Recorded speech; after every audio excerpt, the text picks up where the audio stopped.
జంధ్యమింపుగా వేసి సంధ్య వార్చిననేమి బ్రహ్మమందక కాడు బ్రాహ్మణుండు. తిరుమని శ్రీచూర్ణ గురురేఖలిడినను విష్ణునందక కాడు వైష్ణవుండు. బూదిని నుదుటను పూసుకొనిననేమి శంభునందక కాడు శైవజనుడు. కాషాయ వస్త్రాలు గట్టి కప్పిననేమి ఆశపోవక కాడు యతివరుండు.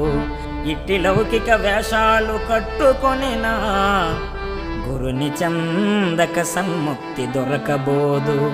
భూషణ వికాస శ్రీధర్మపుర నివాస దుష్ట సంహార నరసింహ దురిత దూర. మతం కన్నా సమత గొప్పది, వేషం కన్నా విశ్వాసం